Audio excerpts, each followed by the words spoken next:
Many of you have been asking me how I've been posting so many videos recently. Well, that's all thanks to my team, who I'll introduce to you guys right now. There's me, of course, the main guy playing and commentating. There's also the chef, Chef Habibi. He not only cooks me food, but also cooks up ideas. There's DJ Habibi, who picks the 6 soundtracks for all of my videos. And finally, my editor, Billy, who if this video doesn't get 50,000 views, I won't feed him for a week. Probably talking about how much he loves editing these videos. But seriously though, just me, unless you include my sick moderator team I have on my Discord that helps organize and run our events and games. So if you like this content, make sure to give this video and other videos a like as well as a comment, as it really helps with the YouTube algorithm. In today's video, I'll be playing as the African tribe kingdom of Mutapa, a seriously underrated nation in EU4 Multiplayer that has one of the best permanent nation modifiers in the game. In the mission The Fate of Zimbabwe, we get the ability to get development from building buildings for the rest of the game. This ability to get development from buildings is going to lead us to have a nice casual build up where we get to build a nice strong African nation very peacefully. It doesn't matter about the other players, forget about them, we can just chill, build up our gold mines and scale. So peaceful that we did a show strength as our first war. Wow, such easy points. Next, the Kilwa AI had to go. It's alright, it's just an AI. It's still very peaceful, and he will understand. I need the gold mines. All we had to do now was stack some money and build buildings. And wait a second, is that the Congo player? Yes,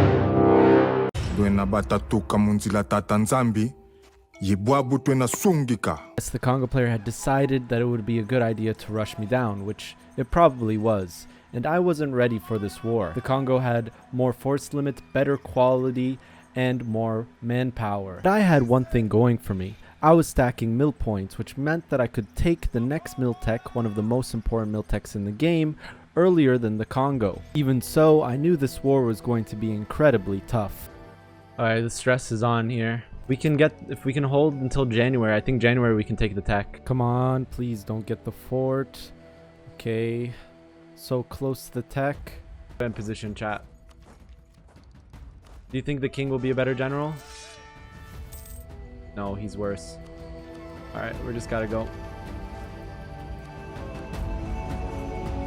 Here we go.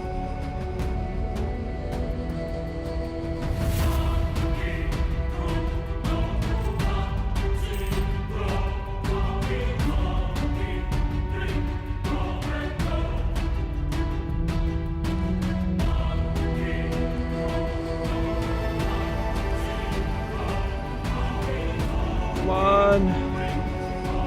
Oh, we're demolishing him. We're demolishing him, chat. Then we get this too soon. I'm going for the cut play, but it doesn't work when you have a huge tech disadvantage. I think we just win both battles. Oh, the Scorch actually doesn't matter.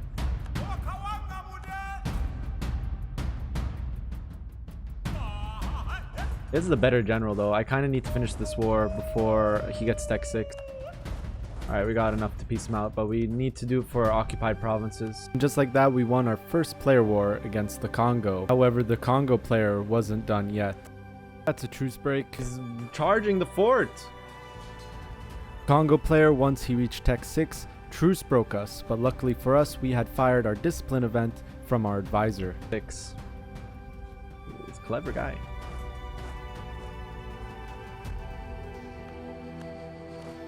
Yeah, so he has the better general here, better morale.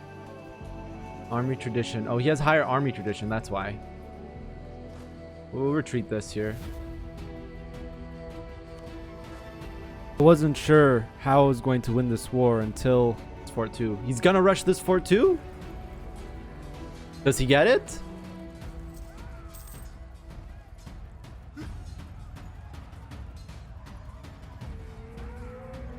I mean, he just lost like his entire army though. He didn't get it. And I can do this too. That's his entire army gone. That's his entire army gone. Wait, what? What? Did I just kill his army? That's the entire Congo army! Should mention that the multiplayer mod we were using here is very close to vanilla. However, one of the changes that it does make is makes garrisons bigger, since ever since the Origins DLC patch, assaulting has been very cheap to do in terms of men. As a matter of fact, the meta in vanilla games is to always assault in the early game, which is quite lame. In that situation, Congo had every advantage and could have just sieged my fort slowly in order to win in that way. But because of that blunder, we won that war and we cut up his nation. Congo is breaking. Congo is breaking. Well, that's like the whole point of splitting Congo like this, chat. It was on purpose, yes. Now it was back to building up and recovering our debt that we took from our war against Congo. What's with the hat? I'm cooking. The chef's hat. Let me cook. We're right now cooking. And look, we'll also add the glasses. And now it's the emotes. Was my peace deal against Congo ruthless? Well, yes, but you have to consider that if he won the war, it was very likely that he would snake all of my gold mines. Now it was back to scaling. This mission, we're just doing the mission tree here. We got rid of the negative debuff on our capital. We also got a level 2 monument now. Pretty nice. 5 tech cost. Not bad. But now that we can see Cape, we can hit this. Now we have a colony here. We also get a colonist. And then this is Echo, so we can just click this one. What did it change to? Slaves? Ah, okay. It's time to hit our golden era economic here. This basically mod splits up the golden eras. Yes, I know I have 3 colonists free, but mod also decreases settler increase if you have loans. So we need to pay off our loans first before we can colonize. We're gonna need the manpower buildings everywhere. Remember, we get +1 dev from buildings, and that's permanent. That's until the end of the game. We're gonna try to keep the 665 as long as possible, chat. My queen. My queen. Opted for a quality economic build this game. It's still pretty good. You can still get a lot of discipline, and the economic bonuses from economic ideas are really nice for our nation. Nice. Trading in slaves, chat. Very useful when you have 0 colonies. Why am I not full coring? These are just state cores. It's more important to get ideas. These ideas right here is going to be more important.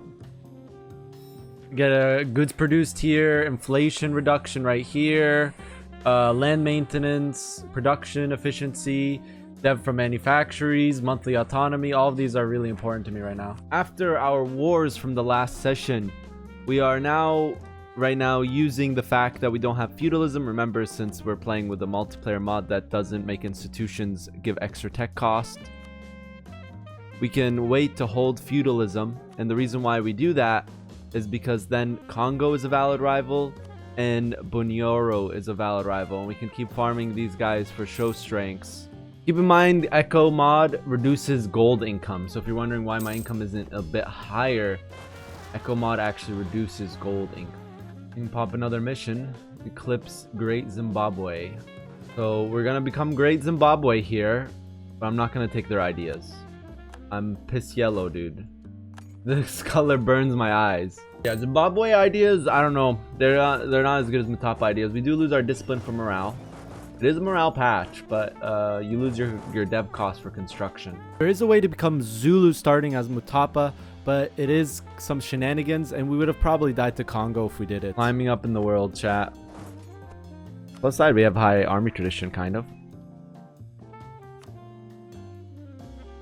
Negative event, negative event, negative event. Okay, this is up there.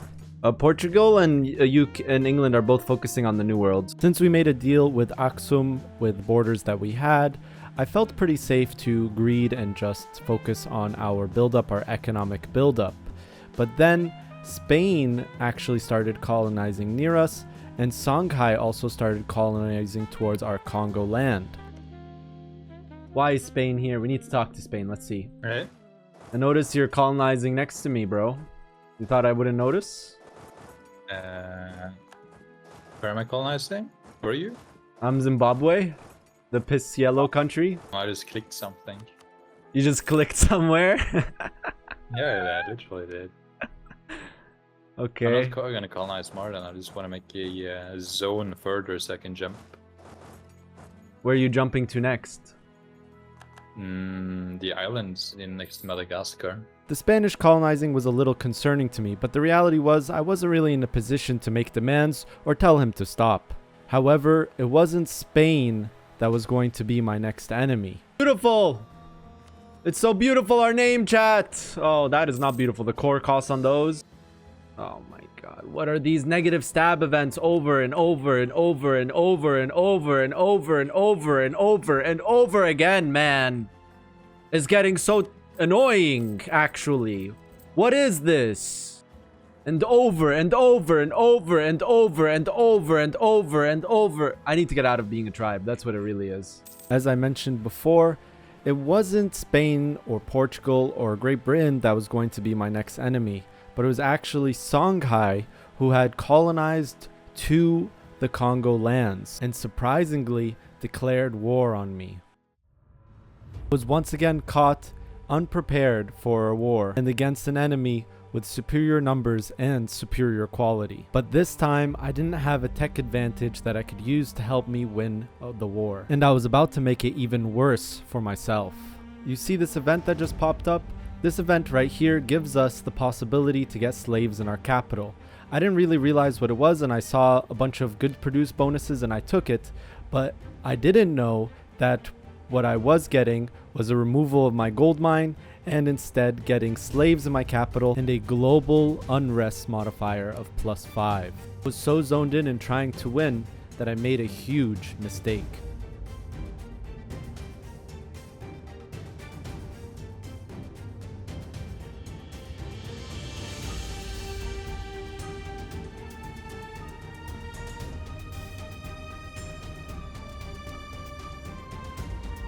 Songhai had a full morale point over us, which is massive in this point of the game. This did not stop me from still trying to win a battle.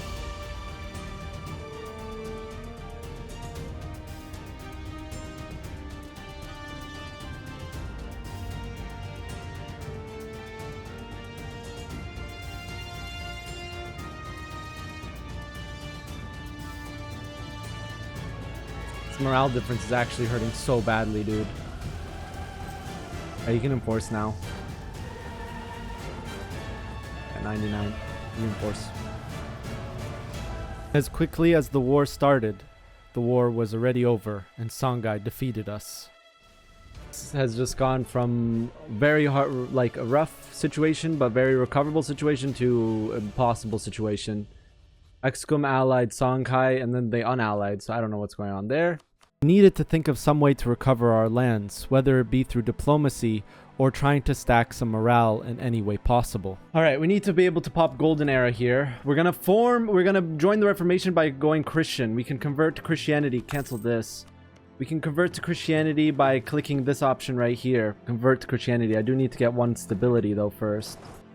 Any pagan nation can switch religion if you have a Muslim or Christian province in your land and you can convert off that province. What surprised me was that Songhai didn't do a truce break war against us after winning, but instead he declared war on Spain for Spanish Morocco. And even though I was beating up some AI in Madagascar, I felt like this was going to be my opportunity to reclaim my land. So I took max loans and I declared a truce break on Songhai.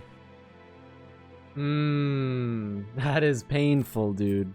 I can't get lower unrest than 1. That's not even possible. What is the slaving economy? Dude, end slavery. It's so bald. Although I was successfully pushing into Songhai territory, I was spawning a crazy amount of rebels. Wait, negative stat 15. I hate Africa! I hate playing in Africa in the game. Don't take that out of context. But I hate Africa, dude. Oh, sorry, dude. You're playing in Africa. So here's f***ing nothing. You got a modifier that gives you -5 unrest because you're trading in slaves, but you can't get rid of it because f*** you.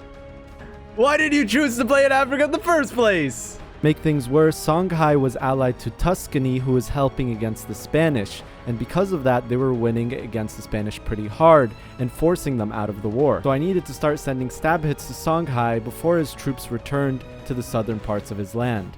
I literally took 1.6k admin there, or 1.8k. We were able to successfully stab hit Songhai out of the war without taking a single battle. There you go. But that's not where the madness ends. Wait, he just decked on me. 1 versus 1, this was a sure loss, especially with a looming bankruptcy incoming. Spain allied us and wanted revenge for losing the war that he just lost to Songhai. Okay, I'll just hold on.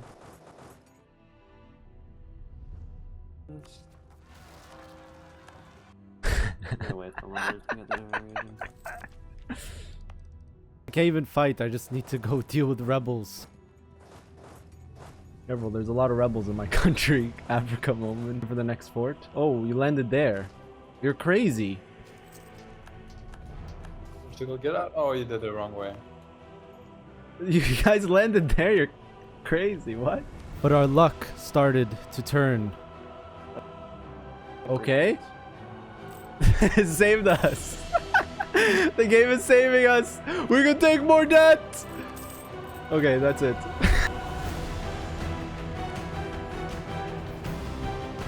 Reinforce Portugal.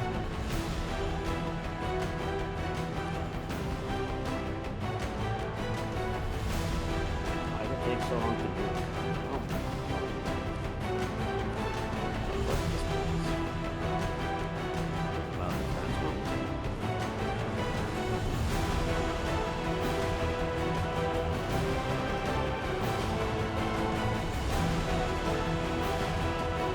Ah, Aksum is over here, dude.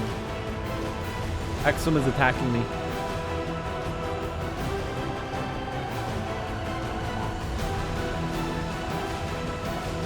I just gave him... Yeah, I instant surrendered to Axum, whatever, dude. Axum player didn't like that I was calling in Castile and Portugal to help me against Songhai, so he took advantage of the situation and snaked me all the way down to Sofala. My current situation was looking very rough. But at least we were turning the war against Songhai. Where's the rebel provinces, chat? Where do I have rebel Situation in Africa was so bad that I turned bald! I'm bald now! We're winning the war, though. We can take corruption, I think, 1 or 2 more times. Ethiopia, I did diplomacy with him. He said, I said, water under the bridge. He said, fine. I said, what's Does that mean when I bankrupt, you will deck? He says, probably not. And I said, probably. Then he said, that wouldn't be fair. Like a 3v1 wasn't fair, so now I won't deck you when you're bankrupt.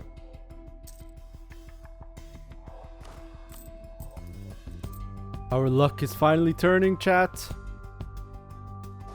Songhai was absolutely war-torn, and we were almost able to enforce peace on him. However, I was getting dangerously close to my bankruptcy. I knew Songhai was also very close to bankrupting as well, and it wasn't long before Songhai unconditionally surrendered. So war is over, about to bankrupt. Oh my god, this renewed a bunch of loans. That's nice. This is gonna fire my army together to deal with rebels. Are we dead? It depends on if Aksum keeps his treaty or not. We have a treaty with until 69 against Songhai. He can't truce break. We were now bankrupt with another wave of rebels coming in.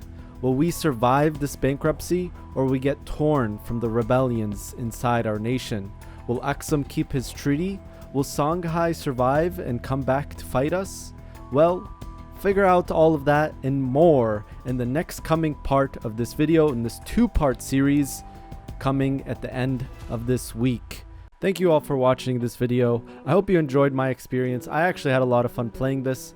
There's going to be a great video coming in, and I hope you guys tune into that one. So make sure you subscribe. And remember, when I reach 50,000 subscribers, I'm going to play the nation of Sus in a normal EU4 50-player lobby. So make sure to subscribe if you're not subscribed. Special thanks to all my patrons: Lumina, Amir, Anderson Pina, Mason Andruska, Henning Ballmark, Zorovia, Fabulous Snail, and Tonics. If you want to be on this list, you can. You can support me directly at patreon.com/absolutehabibi, and in return, you get some sick perks. That's it for this video, guys, and I'll see you in the next one. See ya.